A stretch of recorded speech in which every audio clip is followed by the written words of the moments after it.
y nos encargamos de la selección de los empleados públicos de la Generalitat de Cataluña.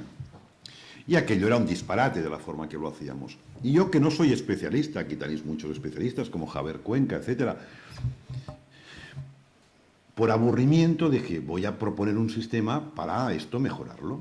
Porque fijaros que estuve este lunes en unas jornadas de la FEDECA, que es la Asociación de Cuerpos, de los Altos Cuerpos del Estado, esta que inauguró Montoro, y hablaban de cambios en el sistema de acceso. Porque claro, el Estado tiene un modelo meritocrático, pero tiene un modelo meritocrático muy anticuado, ¿eh? Lo que no les propongo es que se copien el modelo del Estado, porque el modelo del Estado, y allí revolucioné a todo el auditorio, habían 200 miembros del cuerpo diplomático, abogados del Estado, etcétera, etcétera, y cuando hablé yo se escandalizaron, porque claro, ahora estoy escribiendo un libro sobre función pública. Y el libro sobre función pública tiene dos apartados. Uno, vamos a introducir de una vez todo lo que la literatura ya ha aportado de modernidad en la gestión de recursos humanos. Que sistemas de gestión por competencias, acceso por competencias, ni cuerpos ni cosas de estas, sino ámbitos funcionales, pocos, sencillos, etcétera, pero hay una forma única de agrupar. Pues por el trabajo vamos a hacer una carrera horizontal de verdad y que sea fluida y que además sea incentivadora, todo eso en el marco de competencias, y luego vamos a hacer una real evaluación del desempeño. Todo eso está escrito, pero nadie lo ha implementado. Con lo cual habrá una parte del libro que es gestión moderna de recursos humanos. Hagan ya de una vez lo que todos ya hemos dibujado y hemos aprendido, que precisamente son los mismos funcionarios y especialistas que lo han escrito en documentos que todos están guardados dentro de un cajón. Esto lo va a hacer mi colega, que es especialista en la materia. Yo, en cambio, hago la primera parte, que es que hay que cambiar las bases conceptuales de la función pública. Y mi propuesta, que no va a gustar nada, es que hay que dinamitar la función pública. Ya no se puede arreglar lo que tenemos. Con lógicas incrementales nos vamos a enredar y no vamos a cambiar nada.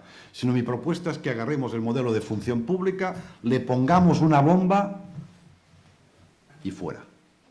Eso se lo argumenté a Jordi Sevilla, que fue el que creó la EBEP hace 10 años ya y medio, el Estatuto Básico del Empleado Público, y coincidió conmigo. Dije, no, él dijo, yo creo que la EBEP fue la última oportunidad de intentar cambiar desde dentro y de forma incremental la función pública, pero ahora estoy totalmente de acuerdo contigo que ya esto ya no tiene solución ni reforma, sino hay que dinamitarlo totalmente. Hay que cambiar de una forma radical los sistemas de selección y acceso, hay que cambiar de una forma radical qué caramba es un funcionario si todos tienen que ser funcionarios, hay que cambiar de una forma radical el sistema retributivo, hay que cambiar de forma radical el sistema de relaciones laborales y el papel de los sindicatos, todo de forma totalmente radical. Y uno dirá, esto es imposible de aplicar, y tanto que es posible de aplicar, porque yo no soy ningún insensato, ¿eh? Yo a todos ustedes y a mí mismo no os pienso tocar ni me pienso tocar.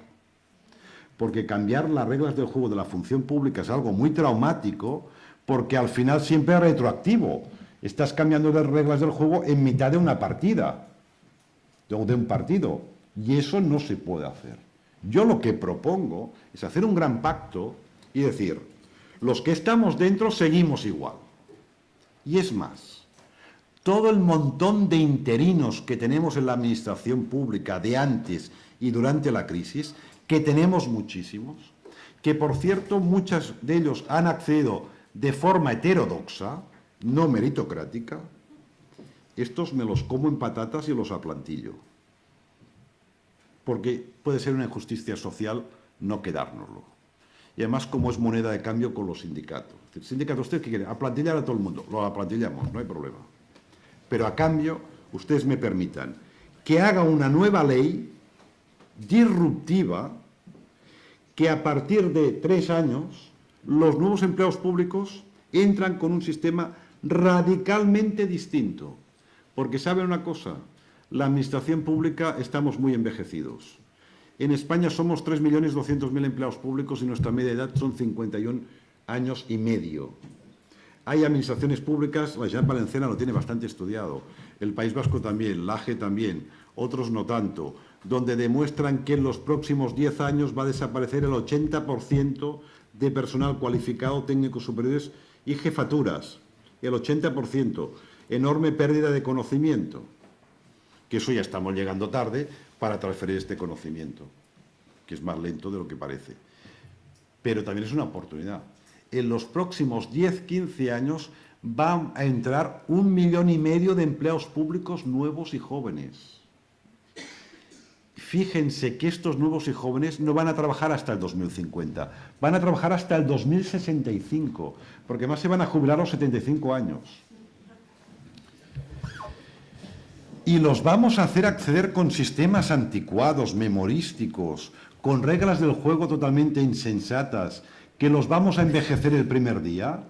Gente que tiene las competencias, que son digitales, que son modernos, que tienen el entusiasmo, pero los vamos a meter con las reglas del juego, que van a envejecer en 2 o 3 años y van a ser obsoletos durante los próximos 50 años. Eso es un disparate.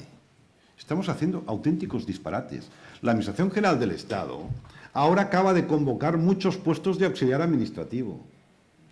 Los puestos de auxiliar administrativo. ¿Por qué? Porque resulta que de forma coyuntural se les ha jubilado muchos auxiliares administrativos.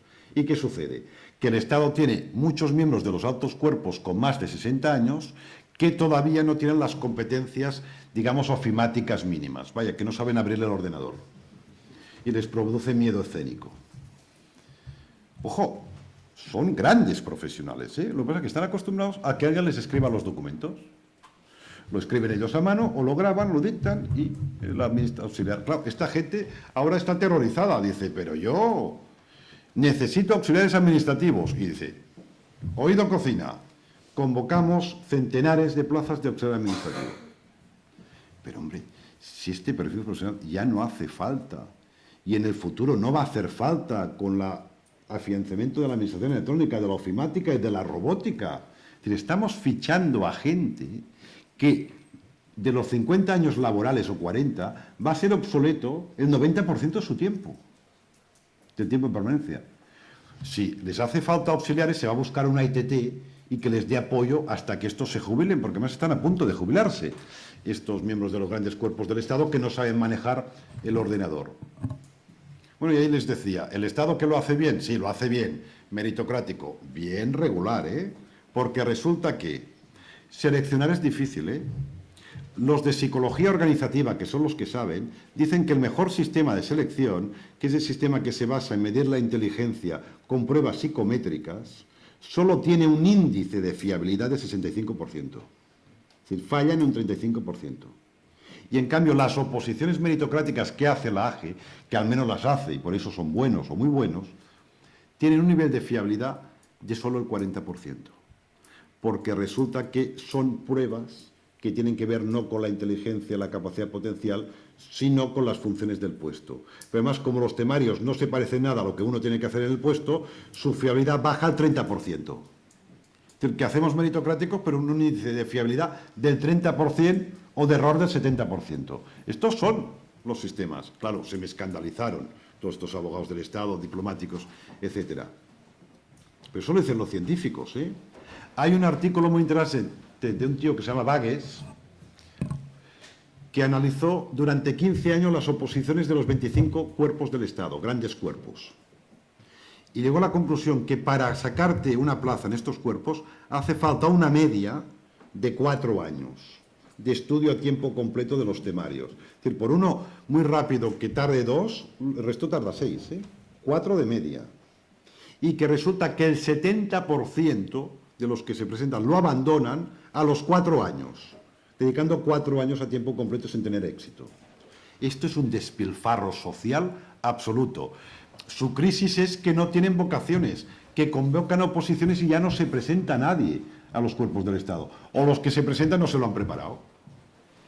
Entonces tienen una crisis de vocaciones, claro, porque un tipo muy listo que sale de la universidad, ¿cómo va a pagar el peaje? Además, el principio de igualdad se rompe. ¿Quién tiene renta para aguantar 4 años viendo en Madrid con una academia, con un preparador particular, con un enorme gasto? Entonces, este sistema es claramente obsoleto. Entonces, y vuelvo, que me he ido por una rama, vuelvo. Estaba en la Escuela de Administración Pública de Cataluña viendo esta insensatez y yo mismo dibujé un sistema alternativo de selección que medía competencias, actitudes y aptitudes y era mucho más moderno y con más índice de fiabilidad. Vale. Que además era confortable para la administración pública, porque era rápido.